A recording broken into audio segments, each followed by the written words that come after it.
ಭಾಳಷ್ಟು ಜನ ನಾವೊಂದು ಶ್ರೀಮಂತರಾಗಬೇಕು ಅಥವಾ ನಮಗೆ ಒಳ್ಳೆಯ ಇನ್ಕಮ್ ಬರಬೇಕು, ಹಣಕಾಸಿನ ಪರಿಸ್ಥಿತಿ ಚೆನ್ನಾಗಾಗಬೇಕು ಅಂತ ಭಾಳಷ್ಟು ಜನಕ್ಕಿರುತ್ತೆ. ಎಲ್ರಿಗೂ ಅಂತ ಅಂದ್ಕೊಳ್ಳೋಣ. ನಾವು ಫೈನಾನ್ಷಿಯಲಿ ಚೆನ್ನಾಗಾಗಬೇಕು, ಗಟ್ಟಿಯಾಗಬೇಕು, ಸ್ಟ್ರಾಂಗ್ ಆಗಬೇಕು. ಫೈನಾನ್ಷಿಯಲಿ ನಾವು ಏನೇ ತೊಗೊಂಡು ಏನೇ ಖರ್ಚು ಮಾಡಿದ್ರೂ ಕೂಡ ದುಡ್ಡು ಮುಗಿಬಾರ್ದು, ಅಷ್ಟಿರಬೇಕು. ಒಂದು ಸೈಟ್ ತೊಗೋಬೇಕು, ಮನೆ ಕಟ್ಕೋಬೇಕು, ಒಂದು ದೊಡ್ಡ ಇಂಡಸ್ಟ್ರಿ ಇರಬೇಕು, ಈ ಥರದ್ದೊಂದು ಮಾಡ್ಕೋತಾರೆ ಅಂತ ಅಂದ್ಕೊಂಡಿದ್ದೆ ಶ್ರೀಮಂತರ. ಈ ಒಂದು ವಿಚಾರವನ್ನು ನಾವು ನೋಡೋದಾಯಿತು ಅಂತಂದರೆ, ಶ್ರೀಮಂತರಾಗಬೇಕು ಏನು ಮಾಡಬೇಕು, ಹೇಗೆ? ಕೆಲವರು ಏನೇನೂ ಇರಲ್ಲ, ಊರಿಂದ ಓಡಿ ಬಂದುಬಿಟ್ಟಿರ್ತಾರೆ ಜಗಳ ಮಾಡಿಕೊಂಡು.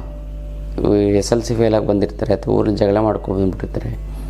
ನೋಡ್ತಾ 5-6 ವರ್ಷ, ಮೊದಲೆಲ್ಲ 10-15 ವರ್ಷ ಆದಮೇಲೆ ಶ್ರೀಮಂತರಾಗೋದು, ಕೆಲ 5-6 ವರ್ಷದಲ್ಲಿ ಶ್ರೀಮಂತರಾಗ್ಬಿಡ್ತಾರೆ. ಯಾಕೆ ಈ ಥರ ಆಗುತ್ತೆ?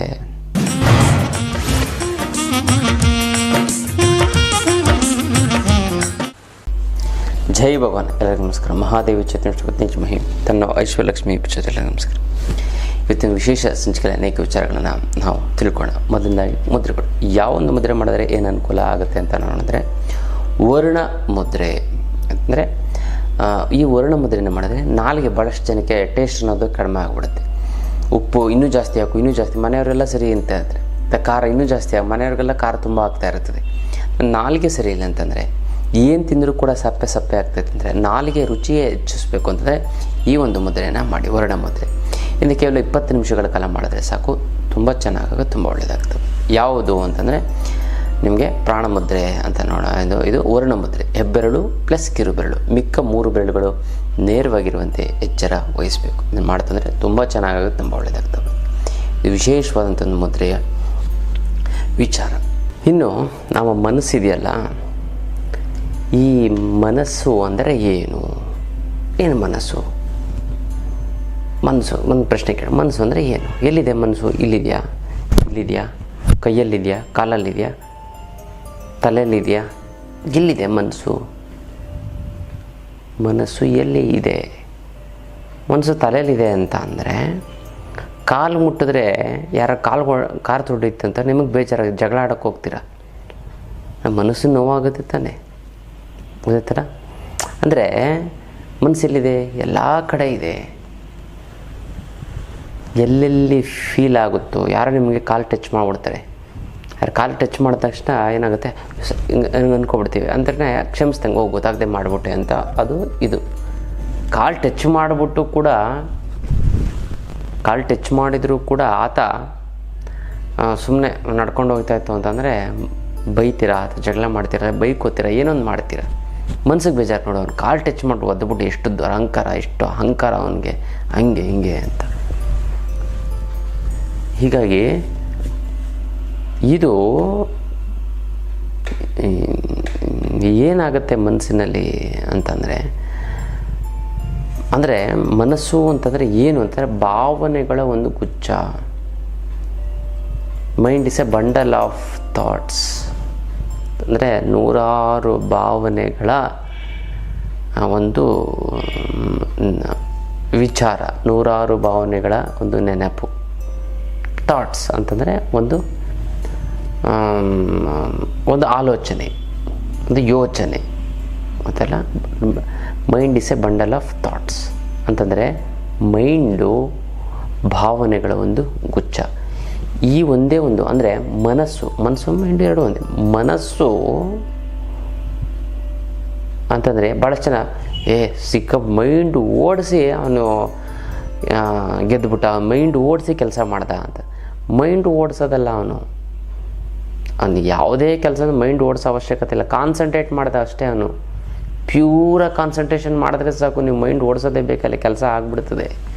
ಬುದ್ಧಿ ಏನು ಬೇಕಾಗಿಲ್ಲ. ಬುದ್ಧಿ ಏನೋ ಸಪ್ರೇಟಾಗಿ ಕ್ರಿಯೇಟಿವಿಟಿ ಇದು ಮಾಡಬೇಕೇನು ಮಾಡಬೇಕು? ಮೈಂಡ್ ಓಡಿಸಲ್ಲ, ಕಾನ್ಸಂಟ್ರೇಟ್ ಅದನ್ನೇ ನೋಡಬೇಕು. ಈ ಒಂದು ಚಿತ್ರ ಬರಿಬೇಕು, ಏನು ಮಾಡಬೇಕು? ಅದನ್ನೇ ನೋಡ್ತಾ ಹಂಗೇ ಬರೀತೀರ. ಇದನ್ನು ಇದನ್ನು ಇನ್ನೂ ಚೆನ್ನಾಗಿ ಬರೀಬೇಕು ಅಂತಂದಾಗ ಒಂದು ಗೊಂಬೆ ಬರೀತೀರ, ಅದಕ್ಕೆ ಕೂದಲು ಬರೀತೀರ, ಅದಕ್ಕೆ ಮೀಸೆ ಬರೀತೀರ, ಹಣೆ ಬಟ್ಟೆ ಇಡ್ತೀರ, ಏನೊಂದು ಬರೀತೀರ. ಒಂದು ಹೆಣ್ಣು ಗೊಂಬೆ ಒಂದು ಬರೀತೀರ, ಒಂದು ಗಂಡು ಗೊಂಬೆ ಬರೀತೀರ. ಅಂದರೆ ಕಾನ್ಸಂಟ್ರೇಟ್ ಮಾಡ್ತೀರ. ನೆನೆಸ್ಕೋತೀರಾ ಕಾನ್ಸಂಟ್ರೇಟ್ ಮಾಡ್ತೀರಾ, ನೆನೆಸ್ಕೋತೀರಾ ಕಾನ್ಸಂಟ್ರೇಟ್ ಮಾಡಿ. ಕ್ರಿಯೇಟಿವಿಟಿ ವಿಭಿನ್ನವಾಗಿರುವಂಥದ್ದು, ಸಾಧಾರಣವಾಗಿಲ್ಲದೆ ಇರುವಂಥದ್ದು ಅಂತಂದರೆ ಈ ಒಂದೇ ಒಂದು ಮನಸ್ಸಿನಲ್ಲಿ ನೂರಾರು ಭಾವನೆಗಳು ಪ್ರಕಟವಾಗುತ್ತದೆ. ಗೊತ್ತಲ್ಲ, ಈ ಭಾವನೆಗಳನ್ನು ಕಂಟ್ರೋಲ್ ಮಾಡಿಕೊಂಡು ಒಂದು ಕಡೆ ಕಾನ್ಸಂಟ್ರೇಷನ್ ಮಾಡೋದು, ಅದು ಎಂಥ ಕೆಲಸ ಕಾರ್ಯಗಳಾದರೂ ಕೂಡ ಸುಲಭವಾಗಿ ಸಕ್ಸಸ್ ಆಗೋದು ಗೊತ್ತಲ್ಲ. ಇದು ಅದಕ್ಕೋಸ್ಕರ ನೀವು ಭಾವನೆಗಳನ್ನು ಜಾಸ್ತಿ ಒಳ್ಳೆಯದಕ್ಕೆ ಮಾತ್ರ ಭಾವನೆ ಬೆಳೆಸು, ಕೆಟ್ಟಕ್ಕೆ ಭಾವನೆಗಳು ಬೆಳೆಸ್ಕೊಳಕ್ಕೆ ಹೋಗ್ಬಿಡಿ. ಕೆಟ್ಟದ ವಿಚಾರಗಳಿಗೆ ಭಾವನೆ ಬೆಳೆಸ್ಕೊಂಡು ದ್ವೇಷ, ಕೋಪ, ಜಗಳ, ಕಿತಾಪತಿ ಮಾಡುವಂಥದ್ದು, ಹೊಟ್ಟೆ ಕಿಚ್ಚು, ಅದನ್ನೇ ಬರೀ ನೆಗೆಟಿವ್ ಮಾತ್ರೆ ತೊಗೊಂಡ ಸೈಡ್ ಎಫೆಕ್ಟ್ ಆಗೇ ಆಗುತ್ತೆ ತಾನೇ. ಅದರಿಂದ ಖುಷಿ ಸಿಗುತ್ತೆ, ಒಬ್ಬನಿಗೇನೋ ಕಿರಿಕ್ ಮಾಡಿ ನೀವು ಖುಷಿ ಸಿಗುತ್ತೆ, ಆದರೆ ಸೈಡ್ ಎಫೆಕ್ಟ್ ಅವ್ನು ಮತ್ತೆ ತಿರುಗಿ ನಿಂಗೆ ತೊಂದರೆ ಮಾಡ್ತಾನೆ. ಇದು ವಿಚಾರ ಗೊತ್ತಲ್ಲ. ಅದಕ್ಕೋಸ್ಕರ ಸೈಡ್ ಎಫೆಕ್ಟ್ ಇಲ್ಲದೆ ಇರೋಂಥದ್ದೇ ಒಳ್ಳೆ ಭಾವನೆ, ಸೈಡ್ ಎಫೆಕ್ಟ್ ಇರೋಂಥದ್ದೇ ಕೆಟ್ಟ ಭಾವನೆ ಗೊತ್ತಲ್ಲ. ಇದು ವಿಚಾರ. ಇನ್ನು ಬರಬೇಕಾಗಿರೋ ದುಡ್ಡು ಬರ್ತಾಯಿಲ್ಲ ಅಂತಂದರೆ, ಕೊಡೋರಿಗೆ ಕೊಡೋಕ್ಕಾಗ್ತಾ ಇಲ್ಲ ಅಂತಂದರೆ, ಸಿಕ್ಕಾಪಟ್ಟೆ ಸಾಲ ಆಗ್ತದೆ ಗುರುಗಳೇ, ದುಡ್ಡು ನೀರು ಥರ ಖರ್ಚಾಗ್ತಾಯಿದೆ ಗುರುಗಳೇ. ಇನ್ನು ಕೆಲವು ಗುರುಗಳೇ ಏನಂತ ಮನೆ ಹತ್ರ ಬಂದ್ಬಿಟ್ಟು ಸಾಲದವ್ರು ಫೋನ್ ಮೇಲೆ ಫೋನು, ಮೆಸೇಜ್ ಮೇಲೆ ಮನೆ ಹತ್ರ ಬಂದು ಕೂಗಾಡ್ತೀನಿ ಅಂತ ಇದ್ದಾರೆ ಗುರುಗಳೇ. ಏನು ಮಾಡಲಿ, ಕೇಸ್ ಹಾಕ್ತೀನಿ ಅದು ಇದು ಅಂತ ಇದ್ದಾರೆ ಗುರುಗಳೇ. ಏನು ಮಾಡೋದು ಅಂತ ಅದು ಗೊತ್ತಾಗ್ತಾ ಇಲ್ಲ. ಅದಕ್ಕೆಲ್ಲ ತಲೆನೇ ಕೆಡಿಸ್ಕೊಬೇಡಿ. ಆ ಹಣಕಾಸಿನ ಸಮಸ್ಯೆ ನಿವಾರಣೆ ಆಗೋದಕ್ಕೆ ಏಕೈಕ ರಾಮಬಾಣ ಅಂದರೆ ಅಷ್ಟಲಕ್ಷ್ಮಿ ಯಂತ್ರ. ಈ ಅಷ್ಟಲಕ್ಷ್ಮಿ ಯಂತ್ರವನ್ನು ಮನೆ ಇಟ್ಟು ಪ್ರತಿಷ್ಠಾಪನೆ ಮಾಡಿ ಅದೆಂಥದ್ದೇ ಹಣಕಾಸಿನ ಸಮಸ್ಯೆ ಇತ್ತು ಅಂತಂದರೂ ಕೂಡ ಕೇವಲ ಕೆಲವೇ ದಿನಗಳಲ್ಲಿ ನಿಮಗೆ ಪರಿಹಾರ ಆಗಿಬಿಡುತ್ತೆ. ಇನ್ನು ಹಣಕಾಸಿನ ಸಮಸ್ಯೆಗೆ ಭಾಳಷ್ಟು ಜನ ಗುರುಗಳೇ ನಿಮಗೆ ಊಟ ತಿಂಡಿ ಬಟ್ಟೆಗೆ ತೊಂದರೆ ಇಲ್ಲ ಗುರುಗಳೇ, ಸಾಲ ಸೋಲ ಏನೂ ಮಾಡಿಲ್ಲ, ಆದರೂ ಕೂಡ ನನಗೆ ಅಂತಂದರೆ ಇಂಪ್ರೂವ್ಮೆಂಟ್ ಆಗ್ತಾಯಿಲ್ಲ, ಒಂದು ಸೈಟ್ ತೊಗೊಳಕ್ಕಾಗ್ತಾಯಿಲ್ಲ, ಒಂದು ಮನೆ ಕಟ್ಟೋಕ್ಕಾಗ್ತಾಯಿಲ್ಲ, ಮಕ್ಕಳು ಓದಬೇಕು, MBA ಅದು ಇದು ಮಾಡಬೇಕು, 7-8 ಲಕ್ಷ ಖರ್ಚಾಗುತ್ತೆ ಅಂತಾರೆ. ಇನ್ನೇ ಕೆಲವು ಮಕ್ಕಳಿಗೆ ಒಳ್ಳೆ ಎಜುಕೇಷನ್ ಬೇಕು ಅಂತ ಇದ್ದಾರೆ ಗುರುಗಳೇ. ಮಕ್ಕಳಿಗೆ ಮದುವೆ ಮಾಡಬೇಕು ಅಂತ ಇದ್ದೀವಿ, 15-20 ಲಕ್ಷ ಖರ್ಚಾಗ್ತಾಯಿದೆ, ದುಡ್ಡಿಲ್ಲ, ಪೋಸ್ಟ್ಪೋನ್ ಮಾಡ್ತಾಯಿದ್ದೀನಿ ಗುರುಗಳೇ ಅಂತಾರೆ. ಇನ್ನೇ ಕೆಲವರು ಗುರುಗಳೇ ನಮ್ಮ ಫ್ರೆಂಡ್ಸು ರಿಲೇಟಿವ್ಸ್ ಎಲ್ಲ ಚೆನ್ನಾಗಿ ಒಡವೆಗಳೆಲ್ಲ ಹಾಕ್ಕೊಂಡು ಒಳ್ಳೆ ಕಾರ್ಗಿರ್ ತೊಗೊಂಡು ಫಾರಿನ್ ಟೂರ್ಗೆ ಹೋಗಿ ತುಂಬ ಅದ್ಭುತವಾಗಿ ಲೈಫ್ ಲೀಡ್ ಮಾಡ್ತಾರೆ, ನಮ್ಮ ಕಣ್ಣು ಮುಂದೆ ಬೆಳೆದಿರೋಂಥ ಹುಡುಗರು. ಬಟ್ ನಾವು ಏನೂ ಮಾಡೋಕ್ಕಾಗ್ತಾಯಿಲ್ಲ ಗುರುಗಳೇ. ಬಟ್ ಊಟ ತಿಂಡಿ ಬಟ್ಟೆಗೇನು ತೊಂದರೆ ಇಲ್ಲ, ಆದರೆ ಇಂಪ್ರೂವ್ಮೆಂಟ್ ಆಗ್ತಾಯಿಲ್ಲ ಗುರುಗಳೇ. ಅದಕ್ಕೂ ತಲೆ ಕೆಡಿಸ್ಕೋಬೇಡಿ. ಅದಕ್ಕೂ ಏಕೈಕ ರಾಮಬಾಣ ಅಂದರೆ ಅಷ್ಟಲಕ್ಷ್ಮಿ ಯಂತ್ರ. ಈ ಅಷ್ಟಲಕ್ಷ್ಮಿ ಯಂತ್ರವನ್ನು ಮನೇಲಿಟ್ಟು ಪ್ರತಿಷ್ಠಾಪನೆ ಮಾಡಿ ಅದೆಂಥದ್ದೇ ಹಣಕಾಸಿನ ಸಮಸ್ಯೆ ಇದ್ದರೂ ಕೂಡ ನಿವಾರಣೆ ಆಗಿಬಿಡುತ್ತದೆ ಗೊತ್ತಲ್ಲ. ನಂಬರ್ 1. ನಂಬರ್ 2 ಏನು ಅಂತಂದರೆ, ಈ ಹಣಕಾಸಿನ ಸಮಸ್ಯೆ ಅಂದರೆ ಅಷ್ಟಲಕ್ಷ್ಮಿ ಯಂತ್ರ ಇದೆಯಲ್ಲ, ಇದನ್ನು ನಾನು ಕೊರಿಯರಲ್ಲಿ ಕಳಿಸೋದಕ್ಕಾಗೋದಿಲ್ಲ, ನೇರವಾಗಿ ಖುದ್ದು ನನಗೆ ಭೇಟಿಯಾಗಿ ಕೂತ್ಕೊಂಡು ಹೋಗಬೇಕು. ಅಥವಾ ನಿಮ್ಮ ಕಡೆಯವ್ರನ್ನಾರು ಒಳ್ಳೆಯ ವ್ಯಕ್ತಿಗಳನ್ನ ಕಳಿಸಿ, ಶುದ್ಧವಾಗಿರುವಂಥ ನಿಮ್ಮ ಮಕ್ಕಳನ್ನ ಅಥವಾ ದೇವ್ರ ಮೇಲೆ ಗುರುಗಳ ಮೇಲೆ ನಂಬಿಕೆ ಇರುವಂಥವ್ರನ್ನ ಒಳ್ಳೆಯ ಹಸ್ತದಿಂದ ನಿಮ್ಗೆ ಕೊಟ್ಟರೆ ಅದು ಒಳ್ಳೆಯದಾಗ್ತಾ ಬರುತ್ತೆ ಗೊತ್ತಲ್ಲ. ಕೊರಿಯಲ್ಲಿ ಕಳಿಸಿದ್ರೆ ಅವರು ಇವ್ರು ಮುಟ್ಟಿದ್ದು ಇದಾಗ್ಬಿಡುತ್ತೆ, ಅದು ಆ ಪವರ್ ಹೊರಟೋಗ್ಬಿಡುತ್ತೆ, ಕಡಿಮೆ ಆಗಿಬಿಡುತ್ತೆ. ನೇರವಾಗಿ ಬಂದು ನಿಮ್ಮ ಮನೆಗೆ ತಲುಪೋದು ತುಂಬ ಒಳ್ಳೆಯದು ಗೊತ್ತಲ್ಲ. ಈ ಅಷ್ಟಲಕ್ಷ್ಮಿ ಯಂತ್ರ ಅದ್ಭುತವಾಗಿ ಕೆಲಸ ಮಾಡುತ್ತೆ. ಇದಕ್ಕೆ ಮುಟ್ಟು, ಕಟ್ಟು, ಚಟ್ಟು, ಮಡಿ, ಮೈಲಿಗೆ, ಸುತ್ಕ, ಗೀತ್ಕ, ವೆಜ್ಜು, ನಾನ್ ವೆಜ್ಜು, ಜಾತಿ ಗೀತಿ, ದಿಕ್ಕು ಗಿಕ್ಕು ಏನೂ ಇಲ್ಲ, ಇಟ್ಟರೆ ಸಾಕು ಕೆಲಸ ಆಗುತ್ತೆ. ದೇವ್ರ ಮನೆಲ್ಲಾದ್ರೂ ಇಡ್ಬೋದು, ಬೀರುನಲ್ಲಾದರೂ ಕೂಡ ಇಡ್ಬೋದು. ಪ್ರತಿದಿನ ಪೂಜೆ ಮಾಡಲೇಬೇಕು ಅಂತ ಕಂಡೀಷನ್ ಏನೂ ಇಲ್ಲ. ಪೂಜೆ ಮಾಡಲಿಲ್ಲ ಅಂತಂದರೂ ಕೂಡ ನಡೆಯುತ್ತೆ. ಅದ್ಭುತವಾದಂಥ ಒಂದು ಯಂತ್ರ, ಅದ್ಭುತವಾಗಿ ಕೆಲಸ ಮಾಡುತ್ತೆ. ಅದೊಂದು ವೈಬ್ರೇಷನ್ನೇ ಆ ಥರ ಇದೆ ಗೊತ್ತಲ್ಲ. ಈ ಅಷ್ಟಲಕ್ಷ್ಮಿ ಯಂತ್ರ ತೊಗೊಳೋದಕ್ಕೂ ಕೂಡ ಪುಣ್ಯ ಮಾಡಿರಬೇಕು, ಕರ್ಮ ಕಳೆದಿದ್ರೆ ಮಾತ್ರ ಸಾಧ್ಯ ಗೊತ್ತಲ್ಲ. ಇದು ನಾನು ಅಡ್ವರ್ಟೈಸ್ಮೆಂಟ್ಗಾಗಲಿ ನನಗೆ ಉದ್ಧಾರದಕ್ಕೋಸ್ಕರ ಮಾಡ್ತಾಯಿಲ್ಲ, ನಮ್ಮ ಸ್ಟೂಡೆಂಟ್ಗಳಿಗೋಸ್ಕರ ಮಾಡ್ತಾಯಿದ್ದೀನಿ. ಅದಕ್ಕೋಸ್ಕರ ಇದನ್ನು ನಾನು ಅದು ಚೆನ್ನಾಗಾಗಬೇಕು ಅಂತಂದರೆ, ಅದು ಸೇಲ್ ಆಗಬೇಕು ಅಂತಂದರೆ ಟಿವಿಯಲ್ಲಿ ಆಗ್ತಾಯಿದ್ದೆ, ಅಡ್ವರ್ಟೈಸ್ಮೆಂಟ್ ಕೊಡೋದು, ಫಿಲಮ್ ಆಕ್ಟ್ರು ಕೊಟ್ಟು ಅದನ್ನು ಇಡಿಸಿ ನಾನು ಮಾಡ್ತಾಯಿದ್ದೆ. ಅದು ನನಗೆ ಅದು ಮಾಡೋ ಅವಶ್ಯಕತೆ ಇಲ್ಲ. ಯಾರಿಗೆ ಬೇಕು ಅವ್ರು ನಂಬಿಕೆ ಇಟ್ಕೊಂಡು ಬಂದು ತೊಗೊಂಡೋಗಿ ಕೆಲಸ ಆಗ್ಬಿಡುತ್ತೆ ಅದ್ಭುತವಾಗಿ. ಹಣಕಾಸಿನ ಸಮಸ್ಯೆಗೆ ಅಷ್ಟಲಕ್ಷ್ಮಿ ಯಂತ್ರ ಇರೋದ್ರಿಂದ ನೀವು ತಲೆನೇ ಕೆಡಿಸ್ಕೋಬೇಡಿ, ಅದ್ಭುತವಾಗಿ ಕೆಲಸ ಆಗುತ್ತೆ, ಅಷ್ಟು ಚೆನ್ನಾಗಾಗ್ತಾ ಬರುತ್ತೆ ಅದಲ್ಲ. ಅಷ್ಟಲಕ್ಷ್ಮಿ ಯಂತ್ರ ನಿಮ್ಮ ಹಣಕಾಸಿನ ಎಲ್ಲ ರೀತಿಯಿಂದ ಸಮಸ್ಯೆಗಳಿಗೂ ಕೂಡ ಅಷ್ಟಲಕ್ಷ್ಮಿ ಯಂತ್ರ ಒಂದೇ ನಿಮಗೆ ರಾಮಬಾಣ ಗೊತ್ತಲ್ಲ. ಅದಿತ್ತು ಅಂತಂದರೆ ನೀವು ಹಣಕಾಸಿನ ಬಗ್ಗೆ ತಲೆನೇ ಕೆಡಿಸ್ಕೋಬೇಡಿ, ನಿಮ್ಗೆ ಹೆಂಗೋ ದುಡ್ಡು ಅಡ್ಜಸ್ಟ್ ಆಗಿಬಿಡುತ್ತೆ.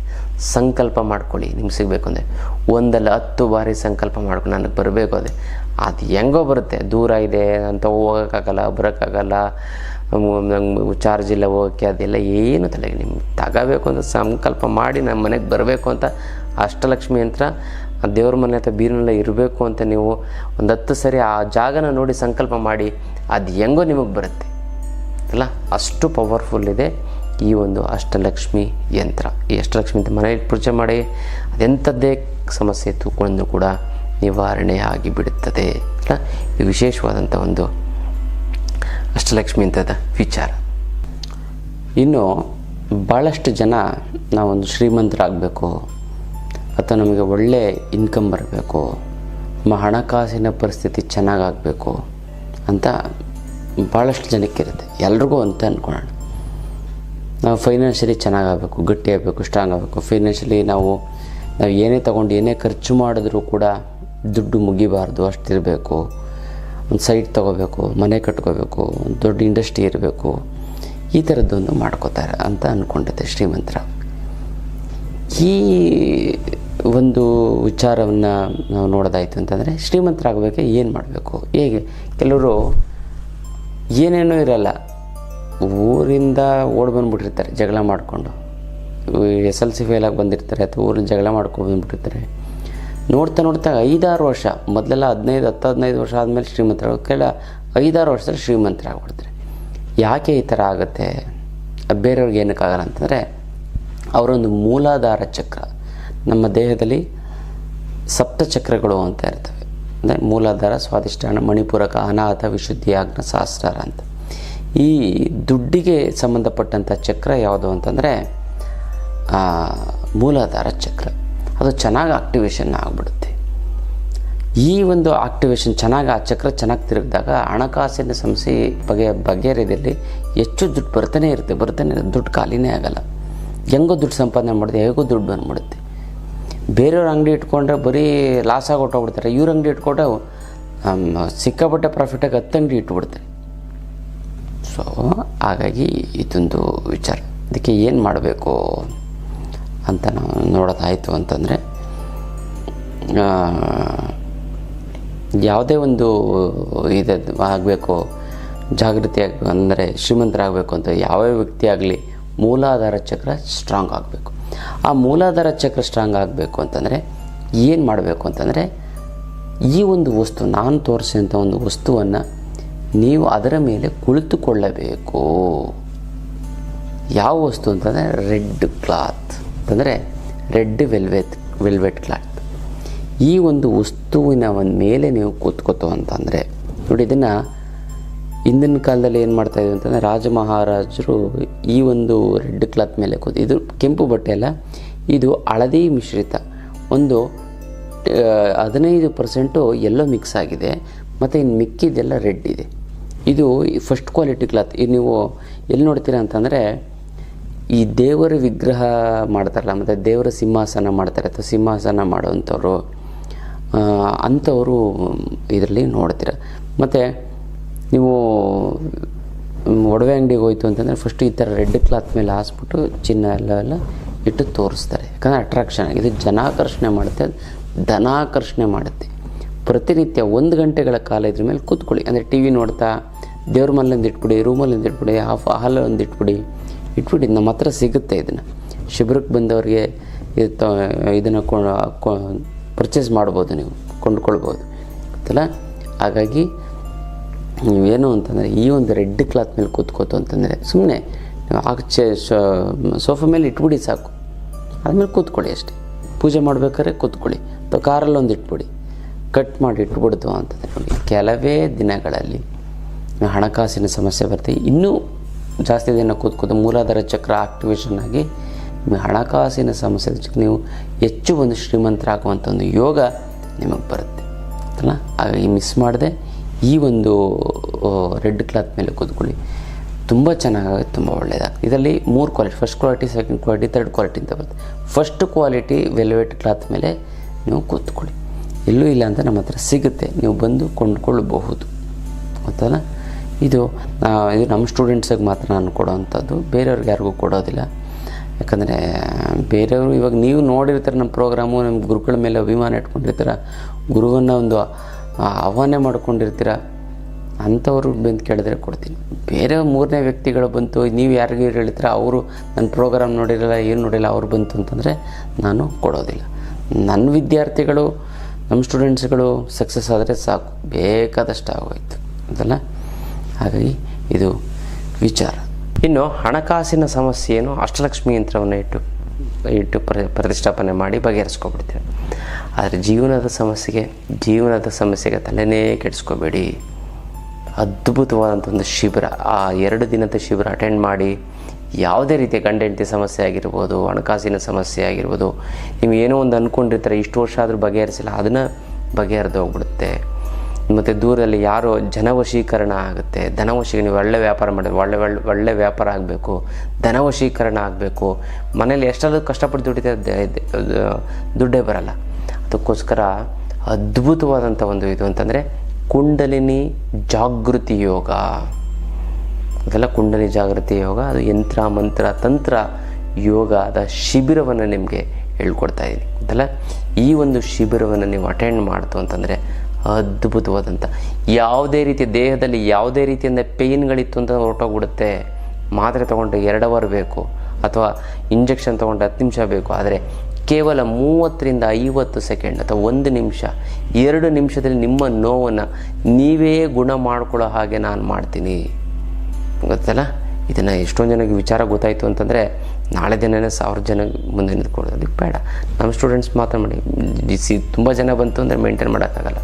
ಎಲ್ಲ ನಮಗೂ ಹೇಳ್ಕೊಟ್ಬಿಡಿ ಅಂತ ಜನ ಮುಗಿ ಬೀಳ್ತಾರೆ. ಎಲ್ಲ ಮೇಂಟೈನ್ ಮಾಡೋಕ್ಕಾಗಲ್ಲ. ನಮ್ಗೆ ಅದು ವಿಷಯಕ್ಕೆ ನಮ್ಮ ಆಶ್ರಮದಲ್ಲಿರೋದೇ ಜನಗಳು ಬಂತು ಅಂತಂದರೆ, ಎಸ್ಪೆಷಲಿ ಶಿಬಿರಕ್ಕೆ ಬಂತು ಅಂದರೆ ಕಡಿಮೆ ಲಿಮಿಟೆಡ್ ಮೆಂಬರ್ಸ್ ಮಾತ್ರ ನಾನು ತೊಗೊಳೋದು. ಯಾಕಂದರೆ ಇಂಡಿವಿಜುವಲಾಗಿ ಕೇರ್ ತೊಗೊಂಡು ನಾನು ಹೇಳ್ಕೊಡ್ಬೋದು. ಅದಲ್ಲ ಸುಮ್ಮನೆ 150 ಜನ, 250 ಜನ, 300 ಜನ ಇಟ್ಕೊಂಡು ಯಾರಿಗೂ ಏನೂ ಅರ್ಥ ಆಗದೆ, ಕೆಲವೊಂದು 6 ಜನ, ಒಂದು 300 ಜನ ಭಾಳಷ್ಟು ಜನ ಶಿಬಿರ ಮಾಡ್ತಾರೆ. ನಾನು ಕೂಡ ಅಟೆಂಡ್ ಮಾಡಿದ್ದೀನಿ. ಏನಿದೆ ಅಂತ ನೋಡೋಕೆ ತಿಳ್ಕೊಳ್ಳೋಣ ಅಂತ ನಾನು ಹೋಗಿದ್ದೀನಿ. 300 ಜನ, ಆ 300 ಜನ ಒಂದು 20 ಜನಕ್ಕೆ ಅರ್ಥ ಆಗುತ್ತೆ, ಅಥವಾ 50 ಜನಕ್ಕೆ ಅರ್ಥ ಆಗುತ್ತೆ. ಇನ್ನು ಮಿಕ್ಕಿದವ್ರಿಗೆ ಏನು ಅನ್ನೋದು ಗೊತ್ತು. ಸುಮ್ಮನೆ ಹೋಗ್ತಾರೆ, ಕೇಳ್ಕೊತಾರೆ, ಅರ್ಥ ಆಯಿತು, ಹೋಗ್ತಾರೆ. ಒಳ್ಳೆ ಹೋಟ್ಲಲ್ಲಿ ಮಾಡಿರ್ತಾರೆ, ಚೆನ್ನಾಗಿ ಊಟ, ಫಸ್ಟ್ ಕ್ಲಾಸಾಗಿ ಊಟ ತಿಂಡಿ ಮಾಡ್ತಾರೆ, ಆರಾಮಾಗಿ ನಿದ್ದೆ ಮಾಡ್ತಾರೆ, ಬರ್ತಾಯಿರ್ತಾರೆ. ಹಂಗಲ್ಲ, ಪ್ರತಿಯೊಂದು ನಿಮ್ಮ ಡೌಟ್ ಕ್ಲಿಯರ್ ಆಯಿತಾ, ಡೌಟ್ ಕ್ಲಿಯರ್ ಅಂತದ್ದು ಕೇಳಿ ನಾನು ಬಗೆಹರಿಸ್ತೀನಿ. ಅದ್ಭುತವಾದಂಥವು. ಇದನ್ನು ನಾನು ನಿಜವಾಗ್ಲೂ ಬದಲಾವಣೆ ಆಗಬೇಕು ಅನ್ನೋವಂಥವ್ರು ಮಾತ್ರ ಬನ್ನಿ. ಜೀವನದಲ್ಲಿ ನಾನೇನು ಚೇಂಜಸ್ ಕಾಣಬೇಕು, ನಾನೇನು ತಿದ್ಕೋಬೇಕು ಅಂತ ನೀವು ಈ ಒಂದು ಶಿಬಿರವನ್ನು ನೀವು ಅಟೆಂಡ್ ಮಾಡ್ತು ಅಂತಂದರೆ ವಿಶೇಷವಾದಂಥ ಒಂದು ಲಾಭವನ್ನು ನೀವು ಪಡ್ಕೋತೀರಿ. ಈ ಶಿಬಿರದಲ್ಲಿ ಏನು ಅಂತಂದರೆ ಯಾರೇ ಏನೇ ಶಾಪ ಹಾಕಿದರೂ ಕೂಡ ತಟ್ಟೋದಿಲ್ಲ. ಈ ಒಂದು ಶಿಬಿರವನ್ನು ಅಟೆಂಡ್ ಮಾಡಿದೆ, ಇದೊಂದು ಕವಚದ ರೀತಿಯ ಆಗಿಬಿಡುತ್ತೆ. ಕವಚ ಹಾಕ್ಬಿಡ್ತೀನಿ ಇದರಲ್ಲಿ, ಗೊತ್ತಲ್ಲ. ವಿಶೇಷವಾಗಿ ಮಂತ್ರವನ್ನು ಹೇಳ್ಕೊಂಡು, ಮಂತ್ರ ದೀಕ್ಷೆ ಅಂತ ಕಿವಿನಲ್ಲಿ ಹೇಳ್ಕೊಡ್ತೀನಿ. ಅದನ್ನು ನೀವು ಒಂದು ಹೇಳ್ಕೊಡ್ತೇವೆ ಅಂತಂದರೆ ಸಾಕೋದು, ಪ್ರಪಂಚವನ್ನು ಆಟ ಆಡಿಸ್ಬೋದು ನೀವು. ಅಂದರೆ ಒಳ್ಳೆ ರೀತಿಯಲ್ಲಿ, ಕೆಟ್ಟದಕ್ಕೂ ಯೂಸ್ ಮಾಡಿ. ಅದು ಸಿದ್ಧಿಸ್ಕೊಬಿಡ್ತು ಅಂದರೆ ಸುಲಭ. ನೀವು ಡೈಲಿ ಎಷ್ಟು ನಿಮಿಷ ಮಾಡಬೇಕು ಗೊತ್ತಾ? 2-3 ನಿಮಿಷ ಮಾಡಿ ಸಾಕು. ಓನ್ಲಿ 2 ಮಿನಿಟ್ಸ್ ನೀವು ಅವಕಾಶ ಕೊಡಿ, ನಿಮ್ಮ ಪ್ರಾಕ್ಟೀಸ್ ಮಾಡಿಕೊಡಿ. ಅದು ಬೇಕಾಗಿಲ್ಲ, ನೀವು ಮಾತಾಡೋದು ಮ್ಯಾನಿಫೆಸ್ಟೇಷನ್ನು ನಂಗೆ ಇಂಥದ್ದು ಆಗಬೇಕು ಅಂತಂದ್ರೆ ಆಗ್ತಾನೇ ಹೋಗುತ್ತೆ ಅದು. ಆ ರೀತಿ ನಾನು ನಿಮ್ಗೆ ಹೇಳ್ಕೊಡಿ. ಮತ್ತು ಮನಿ ಬ್ಲ್ಯಾಕೇಜನ್ನ ಕ್ಲಿಯರ್ ಮಾಡಿಬಿಡ್ತೀನಿ. ದುಡ್ಡು ಬರ್ತಾ ಇಲ್ಲ, ಹಿಡ್ಕೊಬಿಟ್ಟಿದ್ದು ಯಾರಿಗೋ ಕೊಟ್ಟಿರ್ತೀರ, ಬರ್ತಾ ಇರಲ್ಲ, ಅದು ಕ್ಲಿಯರ್ ಆಗಿಬಿಡುತ್ತೆ ಅಲ್ಲ. ಮತ್ತು ಏನು ಎಷ್ಟು ಅದ್ಭುತವಾದಂಥ ಒಂದು ಶಿಬಿರ ಅಂತಂದರೆ, ನಿಮಗೆ ಈ ಒಂದು ಶಿಬಿರವನ್ನು ಅಟೆಂಡ್ ಮಾಡ್ತಂದರೆ ಲೈಫ್ ಲಾಂಗ್ ನಿಮಗೆ ಪೇಯ್ನ್ ಆಗಲ್ಲ, ಸುಸ್ತಾಗಲ್ಲ, ವಯಸ್ಸಾಗಲ್ಲ, ತಿಳ್ಕೊಳ್ಳಿ ಗೊತ್ತಲ್ಲ, ಹಸಿವಾಗಲ್ಲ ಗೊತ್ತಲ್ಲ. ಏನಂತಂದರೆ ಜೀವನದ ಎಲ್ಲವೂ ನಿಮಗೆ ಪ್ರೀತಿಯಿಂದ ಅದಾಗಿದ್ದು ಸಿಗ್ತದೆ ಗೊತ್ತಲ್ಲ. ನಿಮಗೆ ಬಿಸಿಲಲ್ಲಿದ್ದು ಅಂತ ಬಿಸಿಲು ಸುಡ್ತಾ ಬೆವರು ಬರ್ತಾ ಇರುತ್ತೆ, ನೀವಿಲ್ಲ, ನೀವು ತಡ್ಕೋದು, ಬೆವರೇ ಬರಲ್ಲ, ನಿಮಗೆ ತಣ್ಣಗೆ ಗಾಳಿ ಬೀಸುತ್ತೆ, ಆ ರೀತಿ ಫೀಲಿಂಗ್ ಆಗುತ್ತೆ. ಚಳಿ ಆಗ್ತಾಯಿದ್ರು ಕೂಡ ಸ್ವೆಟ್ರ್ ಹಾಕೋ ಅವಶ್ಯಕತೆ ಇಲ್ಲ. ನಾನು ಹೇಳ್ಕೊಡೋದು ಒಂದೇ ಒಂದು ಬೀಜ ಮಂತ್ರ ಅದನ್ನು ಹೇಳ್ಕೊಳ್ಳಿ ಸಾಕು, ಬೆಚ್ಚಗಾಗುತ್ತೆ ನಿಮಗೆ. ಆ ಥರ ಒಂದು ತಳಮಳ ಇರಲ್ಲ, ಗಡಿಬಿಡಿ ಇರಲ್ಲ ನಿಮಗೆ, ಮತ್ತು ಗಲಾಟೆ ಆಗಲ್ಲ ಲೈಫಲ್ಲಿ ನಿಮಗೆ, ಮತ್ತು ಗೊಂದಲಗಳಾಗೋದಿಲ್ಲ, ಕನ್ಫ್ಯೂಷನ್ಸ್ ಆಗೋದಿಲ್ಲ ಅದಲ್ಲ. 20 ವರ್ಷ ನೀವು ಧ್ಯಾನ ಮಾಡ್ತು ಅಂತಂದರೆ ಏನು ಸಿಗುತ್ತೋ ಅದು ನೀವು ಕೇವಲ 10 ನಿಮಿಷದಲ್ಲಿ ಸಿಗೋ ಹಾಗೆ ನಾನು ನಿಮಗೆ ಹೇಳ್ಕೊಡ್ತೀನಿ ಈ ಒಂದು ಶಿಬಿರದಲ್ಲಿ ಅಂತಲ್ಲ. ನಿಮ್ಮ ಮನಸ್ಸು ಮತ್ತು ದೇಹ ನಿಮ್ಮ ಮಾತನ್ನು ಕೇಳುವ ಹಾಗೆ ಮಾಡಿಬಿಡೋದು. ನಿಮ್ಮ ಮಾತೇನು ಹೌದು, ನನಗೆ ಇಂಥದ್ದಾಗಬೇಕು, ಹೌದು, ಹೊಸ ಬದುಕನ್ನು ರೂಪಿಸಿಕೊಳ್ಳಬಹುದು ಈ ಒಂದು ಶಿಬಿರದಲ್ಲಿ. ಅದ್ಭುತವಾದಂಥದ್ದು ಅಲ್ಲ. ಇಲ್ಲಿ 3rd ಐನ ಓಪನ್ ಮಾಡ್ತೀನಿ, 2 ಬ್ರೂಮದೆ 3rd ಐನ ಅದನ್ನು ಹೆಬ್ಬೆಟ್ಟಿನಾಗಿ ಇಟ್ಟು ನಾನು ಒಂದು ಶಕ್ತಿಯನ್ನು ಕೊಟ್ಟಾಗ ಅದ್ಭುತವಾದಂಥ ಒಂದು ಬೆಳವಣಿಗೆ ಆಗುತ್ತೆ. ತುಂಬ ಅಂದರೆ ತುಂಬ ಅದ್ಭುತ ಗೊತ್ತಲ್ಲ. ಅದಕ್ಕೋಸ್ಕರ ಈ ಒಂದು ಶಿಬಿರವನ್ನು ಯಾವುದೇ ಕಾರಣಕ್ಕೂ ಮಿಸ್ ಮಾಡ್ಕೋತು ಅಂತಾರೆ. ಎಷ್ಟೊಂದು ಜೀವನದಲ್ಲಿ ನೋವುಗಳನ್ನು ಅನುಭವಿಸಿ ಅಥವಾ ಎಷ್ಟೊಂದು ಲಾಸನ್ನು ಮಾಡಿಕೊಂಡು ಆಮೇಲೆ ನೀವು ಭಾಳಷ್ಟು ಜನ ಗುರುಗಳೇ ಒಂದು 10 ವರ್ಷ ಮುಂಚಿತವಾಗಿ ನೀವು ಇದನ್ನು ಶಿಬಿರ ಅಟೆಂಡ್ ಮಾಡಿಬಿಟ್ಟಿದ್ರೆ ಇಷ್ಟೊತ್ತಿಗೆ ನಾನು ಎಲ್ಲೋ ಇದ್ದುಬಿಡ್ತಾ ಇದ್ದೆ ಗುರುಗಳೇ ಅಂತ. ಈಗಲೂ ಕಾಲ ಮಿಂಚಿಲ್ಲ. ನೀವು ಬುದ್ಧಿವಂತರಾದರೆ ಜ್ಞಾನಿಗಳು ಮಾತ್ರ ಬನ್ನಿ ಗೊತ್ತಲ್ಲ. ಮಾಮೂಲಿ ನೀವೆಲ್ಲ ಬುದ್ಧಿವಂತರು ತಿಳುವಳಿಕೆ ಇರುವಂಥವ್ರು ಏನೋ ಕಲ್ತ್ಕೋಬೇಕು ಅಂತ ಬನ್ನಿ. ಗುರುವಿನ ಮೇಲೆ ಭಕ್ತಿ ಇಟ್ಟು ಬನ್ನಿ. ಗುರುವಿನ ನನ್ನಲ್ಲಿರುವಂಥ ಒಂದು ಪರಮಾತ್ಮ, ನನ್ನಲ್ಲಿರುವಂಥ ಜ್ಞಾನ, ಆ ಒಂದು ಜ್ಞಾನದ ಮೇಲೆ ನೀವು ಭಕ್ತಿ ಶ್ರದ್ಧೆಯಿಂದ ಇಟ್ಟು ಬನ್ನಿ. ಅಯ್ಯೋ ಏನು ಗೊತ್ತಾ, 100,000ಕ್ಕೆ ಲಕ್ಷಕ್ಕೆ ಒಬ್ಬ ಹಂಗೆ ಅರ್ಥ ಆಗಲ್ಲ, ಅದು ಬಿಟ್ಟು ಇನ್ನೆಲ್ಲರಿಗೂ ಅರ್ಥ ಆಗುತ್ತೆ ಗೊತ್ತಲ್ಲ. ಮನಸ್ಸನ್ನು ಮನಿ ನೆಗೆಟಿವ್ ಥಾಟ್ ಇಟ್ಕೊಂಡು ನೀವು ಬಂತು ಅಂತಂದರೆ ಏನೂ ಅರ್ಥ ಆಗಲ್ಲ ಗೊತ್ತಲ್ಲ. ಶಿಬಿರವನ್ನು ಅಟೆಂಡ್ ಮಾಡಿ ನಿಮ್ಮ ಎಲ್ಲ ರೀತಿಯಂಥ ಸಮಸ್ಯೆನ ಬಗೆಹರಿಸ್ಕೊಳ್ಳಿ. ಅದ್ಭುತವಾದಂಥ ಒಂದು ಶಿಬಿರ ಶನಿವಾರ ಮತ್ತು ಭಾನುವಾರ ಇರುತ್ತೆ. 10 ಗಂಟೆಯಿಂದ 4 ಗಂಟೆವರೆಗೂ ಇರುತ್ತೆ. ಮುಂಚಿತವಾಗಿ ಯಾರು ಬೇಗ ಬಂತು ಅಂತಂದರೆ ನಾವು ಇಮಿಡಿಯೇಟಾಗಿ ನಾವು ನೆಕ್ಸ್ಟ್ ಯಾವ ಶನಿವಾರ ಭಾನುವಾರ ಇದೆ ಅದನ್ನೇ ಮಾಡಿಬಿಡ್ತೀವಿ. ನಾವು ಜಾಸ್ತಿ ದಿನ ಕಾಯೋ ಅವಶ್ಯಕತೆ ಇಲ್ಲ, ಕಾಯಕ್ಕೆ ಹೋಗೋದು ಇಲ್ಲ ಅಲ್ಲ. ಅದ್ಭುತವಾದಂಥ ಜನ ವಶೀಕರಣ ಹೇಳ್ಕೊಡ್ತೀನಿ, ಧನ ವಶೀಕರಣವನ್ನು ಹೇಳ್ಕೊಡ್ತೀನಿ. ಅದನ್ನು ಮಾಡ್ಕೊಳ್ಳಿ, ಸಕ್ಸಸ್ ನಿಮ್ಮದು ಗ್ಯಾರಂಟಿ ಅಲ್ಲ. ಇದು ಅತ್ಯಂತ ಅದ್ಭುತವಾದ ಒಂದು ಶಿಬಿರದ ವಿಚಾರ ಅಲ್ಲ. ಇನ್ನಷ್ಟು ವಿಚಾರಗಳನ್ನು ತಿಳ್ಕೊಳ್ಳೋಣ ಮುಂದಿನ ಸಂಚಿಕೆಯಲ್ಲಿ. ಅಲ್ಲಿವರೆಗೂ